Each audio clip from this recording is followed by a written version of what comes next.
8ನೇ ತರಗತಿಯ ಕನ್ನಡ ಭಾಷಾ ವಿಷಯಕ್ಕೆ ಸಂಬಂಧಿಸಿದಂತೆ ಗದ್ಯಕಾರರ ಪರಿಚಯವನ್ನು ಮಾಡಿಕೊಳ್ಳೋಣ. ಮೊದಲನೆಯದಾಗಿ ಮಗ್ಗದ ಸಾಹೇಬ. ಇದನ್ನು ಬರೆದಂತಹ ಲೇಖಕರು ಬಾಗಲೋಡಿ ದೇವರಾಯ. ಇವರ ಜನನ 1927. ಜನ್ಮಸ್ಥಳವು ದಕ್ಷಿಣ ಕನ್ನಡ ಜಿಲ್ಲೆಯ ಬಾಗಲೋಡಿಯವರು. ಇವರ ಕೃತಿಗಳು ಹುಚ್ಚು ಮುನಸಿಫ್ ಮತ್ತು ಇತರ ಕಥೆಗಳು, ಆರಾಧನಾ, ರುದ್ರಪ್ಪನ ರೌದ್ರ ಮತ್ತು ಇತರ ಕಥೆಗಳು. ಒಟ್ಟು 26 ಕಥೆಗಳನ್ನು ಇವರು ಬರೆದಿದ್ದಾರೆ.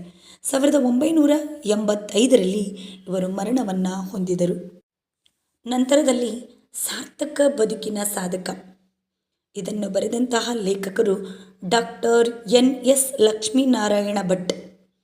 ಜನನ 29/10/1929. ಜನ್ಮಸ್ಥಳ ಶಿವಮೊಗ್ಗ ಜಿಲ್ಲೆ. ಕೃತಿ ಸಾಹಿತ್ಯ ರತ್ನ ಸಂಪುಟ, ಕವನ ಸಂಕಲನ ವೃತ್ತ, ಚಿತ್ರಕೂಟ ಮತ್ತು ಸುಳಿ.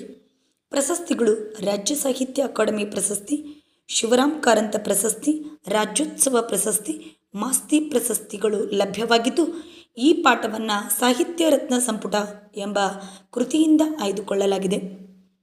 ನಂತರದಲ್ಲಿ ನೀರು ಕೊಡದ ನಾಡಿನಲ್ಲಿ. ಇದನ್ನು ಬರೆದಂತಹ ಕವಯಿತ್ರಿ ಶ್ರೀಮತಿ ನೇಮಿಚಂದ್ರ. ಜನನ 16ನೇ ಜುಲೈ 1959. ಇವರ ತಂದೆ ಪ್ರೊಫೆಸರ್ G. ಗುಂಡಪ್ಪ, ತಾಯಿ ತಿಮ್ಮಕ್ಕ. ಇವರ ಕಥಾ ಸಂಕಲನಗಳು ಯಾದ್ ವೇಷಂ ಕಾದಂಬರಿ, ನಮ್ಮ ಕನಸುಗಳಲ್ಲಿ ನೀವಿದ್ದೀರಿ, ಮತ್ತೆ ಬರೆದ ಕಥೆಗಳು, ನೇಮಿಚಂದ್ರರ ಕಥೆಗಳು ಮುಂತಾದವುಗಳು. ಇವರ ಕೃತಿಗಳೆಂದರೆ ಒಂದು ಕನಸಿನ ಪಯಣ, ಪೆರುವಿನ ಪವಿತ್ರ ಕಣಿವೆಯಲ್ಲಿ ಪ್ರವಾಸದ ಕಥನಗಳು, ಬದುಕು ಬದಲಿಸಬಹುದು ಅಂಕಣ ಬರಹಗಳು. ಪ್ರಶಸ್ತಿಗಳು ಇವರಿಗೆ ಲಭಿಸಿದೆ: ಕನ್ನಡ ಸಾಹಿತ್ಯ ಪ್ರಶಸ್ತಿ, ನೃಪತುಂಗ ಪ್ರಶಸ್ತಿ, ಅತ್ತಿಮಬ್ಬೆ ಪ್ರಶಸ್ತಿಗಳು ಇವರಿಗೆ ಸಂದಿವೆ. ಈ ಗದ್ಯ ಭಾಗವನ್ನು ಬದುಕು ಬದಲಿಸಬಹುದು ಎಂಬ ಕೃತಿಯಿಂದ ಆಯ್ಕೆ ಮಾಡಲಾಗಿದೆ. ನಂತರದಲ್ಲಿ ಬರುವಂಥದ್ದೇ ಯಶೋಧರೆ. ಇದನ್ನು ಬರೆದಂತಹ ಲೇಖಕರು ಮತ್ತು ಕವಿಗಳೆಂದರೆ ಮಾಸ್ತಿ ವೆಂಕಟೇಶ್ ಅಯ್ಯಂಗಾರ್ ಅವರು. ಇವರ ಜನನ 6/6/1891. ಇವರ ಜನ್ಮಸ್ಥಳ ಕೋಲಾರ ಜಿಲ್ಲೆಯ ಮಾಲೂರು ತಾಲೂಕಿನ ಮಾಸ್ತಿಯವರು. ಬಿರುದು ಸಣ್ಣ ಕಥೆಗಳ ಜನಕ. ಕಾವ್ಯನಾಮ ಶ್ರೀನಿವಾಸ.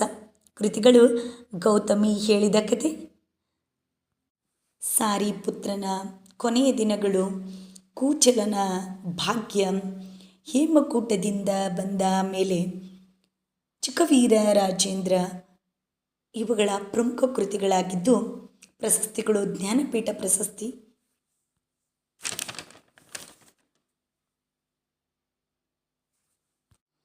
ಇವರು ಆಯ್ಕೆ ಮಾಡಿದ ನಾಟಕವೆಂದರೆ ಯಶೋಧರೆ. ಅದರಿಂದ ಈ ಗದ್ಯ ಭಾಗವನ್ನು ಆಯ್ಕೆ ಮಾಡಲಾಗಿದೆ. ಇವರ ಮರಣ 6/6/1986.